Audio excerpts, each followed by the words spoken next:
વિદ્યાર્થી મિત્રો, આજના લેક્ચરમાં મારી યુટ્યુબ ચેનલમાં આપનું સ્વાગત છે.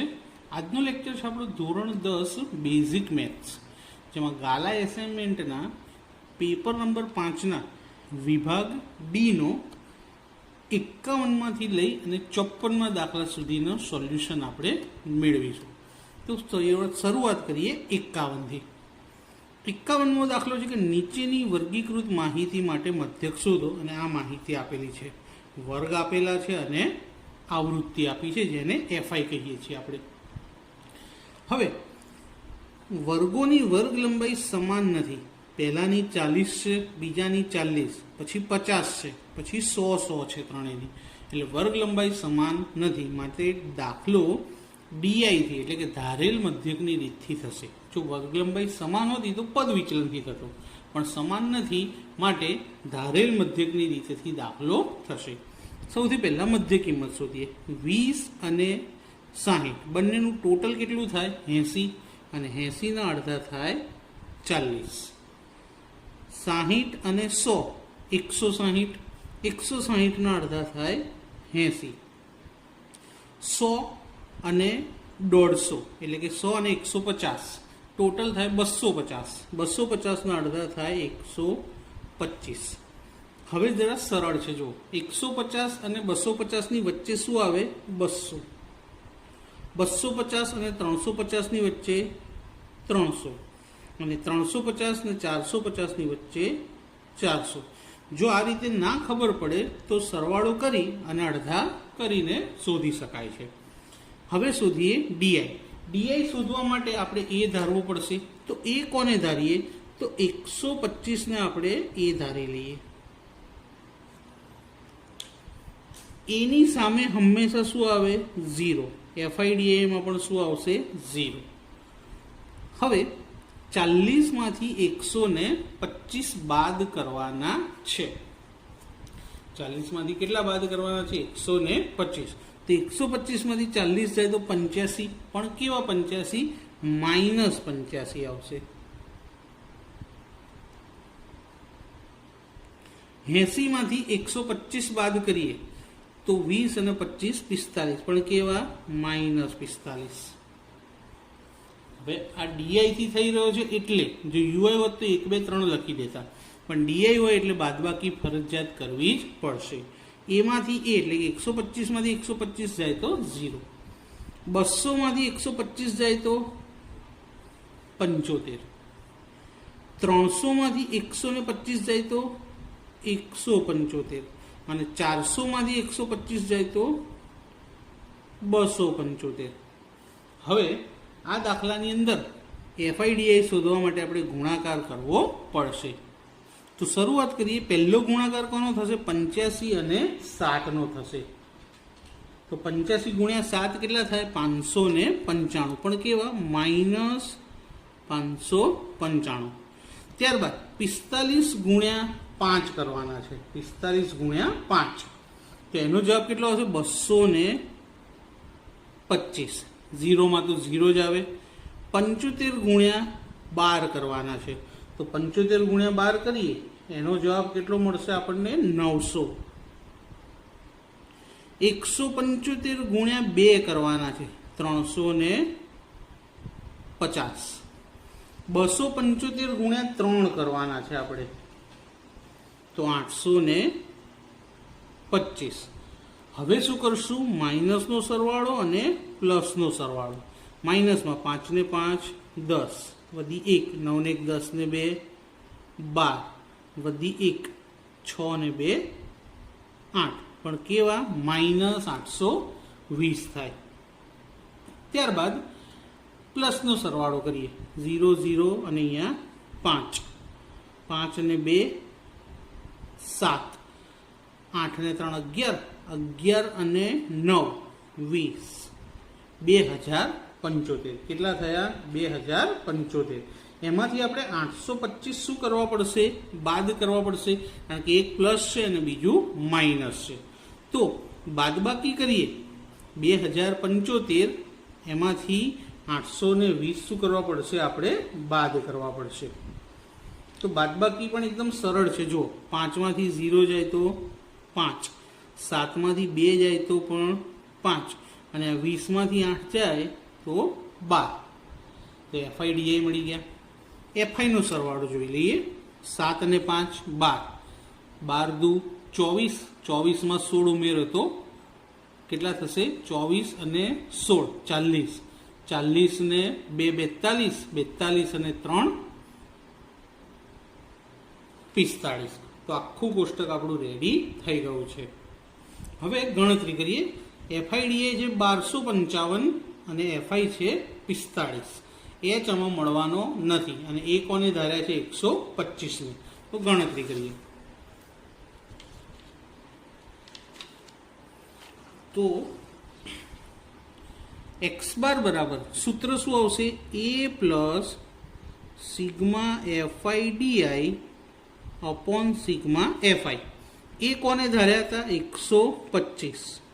FIDI નું ટોટલ કેટલું મળ્યું હતું? છેલ્લે 1255 અને FI નું ટોટલ કેટલું આવ્યું હતું? 45. તો 125 જેમ છે એમના એમ. અહીંયા પણ 5, અહીંયા પણ 5. તો 5 વડે છેદ ઉડી જશે. તો 9 પંચા 45 અને આને 5 વડે ભાગીએ તો 5 દુ 10, પાયો પાયો 25 અને 5 એકા 5. 251 ભાગ્યા આપણે શું કરવું પડશે? 9 કરવા પડશે અને એ ગુણાકાર તો આપણે કરવો જ પડે.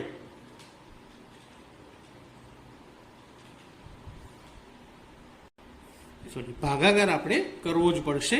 તો 251 ને 9 વડે ભાગાકાર અહીંયા બાજુમાં જોઈએ. 251 9, 9 દુ 18, 25માંથી 18 જાય તો વેઢા ગણી લઈશું તો કેટલા મળશે? 7. ઉપરથી ઉતાર્યા 1. હવે 9 સિત્તા 63, તો 63 પછી 71 ગણી લઈએ તો 8. હવે ઉતારવા માટે કશું નથી તો ઉપર પોઈન્ટ મૂકી નીચે શું ઉતારીશું? 0.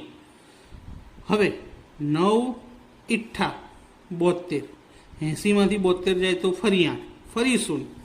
9 ઈઠ્ઠા 72, ફરી 8, ફરી 0. તો 9 ઈઠ્ઠા 72, એમ 8 આવતા જ જશે.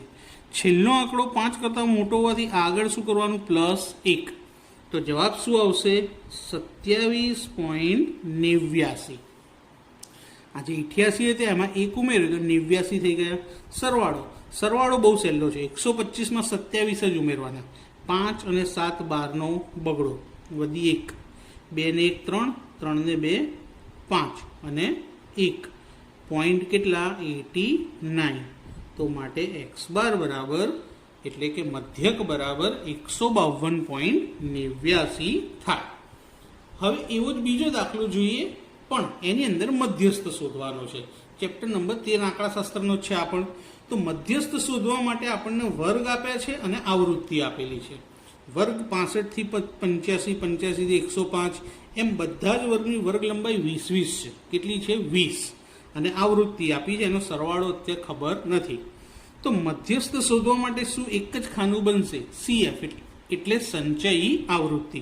તો 4 ના 4, 4 અને 5 9, 13માં 9 ઉમેરી દઈએ તો કેટલા આવે? 22. 22માં 20 ઉમેરો તો 42, 42માં 14 ઉમેરીએ તો 56, 56માં 8 ઉમેરીએ તો 64 અને 64માં 4 ઉમેરીએ તો 68. હવે આ છેલ્લો જે અંક આવ્યો એ n કહેવાય એટલે આનો સરવાળો થશે 68. મધ્યસ્થ શોધતા પહેલા મધ્યસ્થ વર્ગ શોધવો પડે. તો મધ્યસ્થ વર્ગ બરાબર n/2 અવલોકન. અવલોકન આખું નથી લખતો, ચાલશે. n કેટલા મળ્યા? 68/2 અવલોકન. ભાગાકાર કરો તો કેટલા મળશે? 34. તો 34મું અવલોકન. છેદ ઉડાડવો હોય તો આ રીતે ઉડાડીને લખી શકાય. હવે 34મું અવલોકન CFમાં જોવાનું. ક્યાં જોવાનું? CFમાં. તો CFમાં 34 થી કઈ રકમ વધી ગઈ? તો 42 વધી ગયા. તો 42 ની સામે વર્ગ કયો છે? 125 થી 145.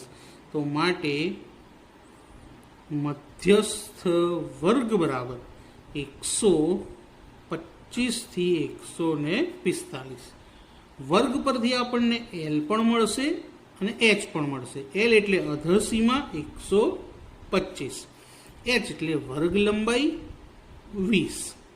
આ બંને કિંમત મળી ગયા પછી મધ્યસ્થ શોધી શકાય. બીજું કે બોક્સ જે બનાવ્યું એની અંદર એફ હોય અને બોક્સની ઉપર સીએફ હોય. આટલું ખાસ લખી દેવું એટલે રકમ મૂકતી વખતે ભૂલ ના પડે. એમ બરાબર L plus n/2 minus CF upon F ગુણ્યા એચ. એલ કેટલા લખ્યા 125, n/2 કેટલા શોધ્યા હતા 34, સીએફ કોની સામે લખ્યું હતું 22 અને એફ કોની સામે લખ્યા છે 20 ગુણ્યા એચ કેટલા છે 20. તો 125 વત્તા અહીંયા તો 20 સીધા ઉડી ગયા. 34માંથી 22 જાય તો કેટલા આવે 12 અને ટોટલ કરીએ તો 137. તો આપણને મધ્યસ્થ મળી ગયો માહિતીનો 137. બહુ જ સિમ્પલ દાખલો છે, કોઈ જ અઘરું નહીં, ભાગાકાર નહીં, કશું જ નહીં. અને જો તમને લોકોને એવું લાગતું હોય કે આંકડાશાસ્ત્રમાં ભૂલ પડે છે તો મારી ચેનલના પ્લેલિસ્ટમાં આખું આંકડાશાસ્ત્ર 13.1, 2 અને 3 ગણેલું પડેલું છે, તો એ પણ તમે જોઈ શકો છો. હવે આપણે આગળ વધીએ 53 અને 54માં. બંને આંકડાશાસ્ત્રના દાખલા છે, સંભાવનાના દાખલા છે, ચેપ્ટર નંબર 14ના. ખૂબ જ સરળ. પહેલો દાખલો ચોપડીનો છે, જ્યારે બીજો દાખલો આપણે એવું કહી શકીએ કે કદાચ તમને ના મળે કારણ કે ઉદાહરણમાં હશે. 53મો દાખલો જોઈએ. તકની એક રમતમાં ગોળ ફરતું એક તીર હોય છે. હવે તમને યાદ હોય ને તો ચોપડીમાં સર્કલ આકૃતિ બનાવેલી છે, એ દાખલો છે. અને એની ઉપર કેટલા અંક લખે છે 1, 2, 3, 4, 5, 6, 7, 8. તો 8 અંક છે માટે આપણા કુલ પરિણામ કેટલા આવશે? કુલ પરિણામ n બરાબર 8. હવે શું કીધું છે કે તીર ફેરવીએ તો તીર કોની સામું નિર્દેશ કરે? તો નંબર 1 8 તરફ, એને આપણે ઘટના કહીએ. તો ઘટના એ બરાબર તીર 8 તરફ નિર્દેશ કરે. જેવું ઘટના લખાય એટલે તરત ઘટના એના પરિણામ, અને ઘટનાના પરિણામને આપણે શું કહીએ છીએ એમ. 8 એક જ વખત છે. જો 1 થી 8માં 8 કેટલી વાર છે? એક જ વાર. તો ઘટના એના પરિણામમાં શું આવશે? 1. માટે પછી સંભાવના P ઓફ A બરાબર m/n. m કેટલા આવ્યા? 1 અને n કેટલા છે? 8. તો પહેલી ઘટના મળી ગઈ. હવે વધીએ ઘટના 2 એટલે કે ઘટના B તરફ. અયુગ્મ સંખ્યા તરફ એટલે કે તીર અયુગ્મ સંખ્યા તરફ નિર્દેશ કરે. માટે ઘટના બી ના પરિણામ. હવે અયુગ્મ સંખ્યા તો 1 થી 8માં અયુગ્મ એટલે એકી સંખ્યા. 1, 3, 5, 7 4 સંખ્યાઓ થઈ. કેટલી થઈ? 4. તો m બરાબર કેટલા આવશે? 4 આવશે. માટે P ઓફ B બરાબર સંભાવના m/n. એમની કિંમત મળી 4, n હતા 8. છેદ ઉડાડી દઈએ. 4 દુ 8, 1/2. હવે ઘટના C ત્રીજા નંબરની. તો ત્રીજા નંબરમાં આપણને શું કહેવામાં આવ્યું છે? જો કે 2 કરતાં મોટી સંખ્યા તરફ નિર્દેશ કરે. તો લખીએ તીર 2 કરતાં મોટી સંખ્યા તરફ નિર્દેશ કરે. માટે ઘટના C ના પરિણામ m બરાબર. હવે 1 થી 8માં 2 કરતાં મોટી સંખ્યા એટલે 3, 4, 5, 6, 7, 8. તો કેટલી સંખ્યાઓ થઈ? 6. તો ઘટના C ની સંભાવના P ઓફ C બરાબર m/n. એમ કેટલા 6 અને એન કેટલા 8, અડધા અડધા કરી દઈએ 3 4, તો આન્સર આવ્યો 3/4. ત્યારબાદ છેલ્લી ઘટના, જેને આપણે ઘટના ડી કહીશું. ઘટના ડીમાં આપણને તીર ક્યાં નિર્દેશ કરે કીધું છે? જો 9 કરતાં નાની સંખ્યા તરફ નિર્દેશ કરે. હવે 9 કરતાં નાની, બધી સંખ્યા 9 કરતાં નાની જ છે, તો લખીએ તીર 9 કરતાં નાની સંખ્યા તરફ નિર્દેશ કરે. માટે ઘટના ડીના પરિણામ, બધી સંખ્યા 9 કરતાં નાની જ છે એટલે 8 એ 8 સંખ્યા આવી જશે. અને એની સંભાવના કે પી ઓફ ડી બરાબર m/n. m કેટલા 8, n પણ કેટલા 8, 8 8 ઉડી ગયા, શું જવાબ આવે 1. એટલે કે આ ચોક્કસ ઘટના કહેવાશે. આવો જ દાખલો છે દાખલા નંબર 54. તો 54માં દાખલામાં શું કીધું છે કે ધારો કે આપણે પાસાને એકવાર ફેંકીએ, પાસાને એકવાર ફેંકો તો 6 પરિણામ મળે. તો કુલ પરિણામ n બરાબર 6. 2 વાર ફેંકો તો 36, પણ એક જ વાર ફેંક્યો એટલે 6. હવે પહેલું કે પાસા પરના પૃષ્ઠ પર 4 કરતાં મોટી સંખ્યા આવે એવાને ઘટના તરીકે શોર્ટમાં લખીએ આપણે. જો કે ઘટના એ બરાબર પાસા પર 4 કરતાં મોટી સંખ્યા આવે. આખું બધું લખવાની જરૂર નથી, તમે ટૂંકમાં લખો. તો માટે ઘટના એના પરિણામ એમ બરાબર, હવે 4 કરતાં મોટી સંખ્યા એટલે કઈ કઈ હોય? પાસા ઉપર 5 6 2 જ થઈ, તો એમ બરાબર કેટલા આવશે? 2. હવે સંભાવના કે પી ઓફ એ બરાબર m/n. m એટલે ઘટનાના પરિણામ, n એટલે કુલ પરિણામ. m કેટલા મળ્યા? 2. કુલ પરિણામ કેટલા છે? 6. 2 તરી 6, તો 1/3. એકદમ સહેલું હતું. બીજી ઘટના શું કીધી છે? જો 4 કે 4 થી નાની સંખ્યા આવે તો ઘટના બી બરાબર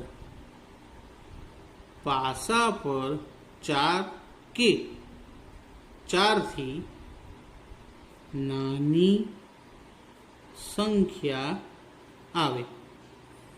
માટે ઘટના બીના પરિણામ એમ બરાબર, હવે 4ને પણ ગણવાના અને 4 થી નાનાને પણ ગણવાના. તો 1 2 3 4, તો ટોટલ કેટલી સંખ્યા થઈ? 4. હવે બીની સંભાવના પી ઓફ બી બરાબર m/n. m મળ્યા 4, n એટલે કુલ પરિણામ હતા 6, અડધા અડધા 2 3, તો જવાબ આવ્યો 2/3. હવે જોઈએ ઘટના સી. ત્રીજા નંબરમાં શું કીધું? અવિભાજ્ય સંખ્યા આવે એટલે કે પાસા પર કેવી અવિભાજ્ય સંખ્યા આવે. હવે ઘટના લખી એટલે એના પરિણામ. ઘટના સી ના પરિણામ એમ બરાબર, પાસા ઉપર અવિભાજ્ય સંખ્યા આવે એમાં છોકરાઓ બહુ જ ભૂલ કરતા હોય છે, તો ધ્યાન રાખજો મિત્રો. અવિભાજ્ય સંખ્યા કઈ કઈ કહેવાશે? 2 3 અને 5. એક અવિભાજ્ય કે વિભાજ્યમાં આવતો નથી, એટલે ટોટલ કેટલી સંખ્યા થઈ? 3. કઈ કઈ? 2 3 5. ઘટના સી ની સંભાવના m/n. m કેટલા મળ્યા? 3 અને n 6. 3 દુ 6, તો જવાબ આવ્યો 1/2. છેલ્લી ઘટના ઘટના ડી. ઘટના ડીમાં શું કીધું છે? જુઓ 6 કે તેથી નાની સંખ્યા મેળવવા, એટલે કે 6 કે તેથી નાની સંખ્યા આવે. હવે કે પાસા પર 6 કે તેથી નાની સંખ્યા આવે. માટે ઘટના ડીના પરિણામ એમ બરાબર. હવે 6 કે તેથી નાની, તો પાસા ઉપર બધી સંખ્યા 6 અને 6 થી નાની જ હોય, એટલે પાસા ઉપર 6 સંખ્યા અહીંયા આગળ મળી. માટે સંભાવના m/n, m મળ્યા 6, n પણ 6, 6 ઉડી ગયા 1. તો અહીંયા આગળ આપણે પેપર નંબર 5 એનો સેક્શન ડી પૂરો થયો, એટલે પેપર 5 પણ પૂરું થઈ ગયું. અને આગળના વિભાગો જોતા હોય તો તમે પ્લેલિસ્ટમાં જઈને જોજો, મેં A, B, C અને D બધા જ વિભાગો મૂકેલા છે. તો મિત્રો, વિડીયો કેવો લાગ્યો મને કોમેન્ટ કરીને જરૂરથી જણાવજો, અને પસંદ આવે તો લાઈક પણ કરજો, તમારા મિત્રોને શેર કરજો, અને ચેનલને લાઈક કરવાનું ભૂલતા નહીં, જેથી આવનારા નવા પેપરના વિડીયો તમને મળતા રહેશે. Thank you.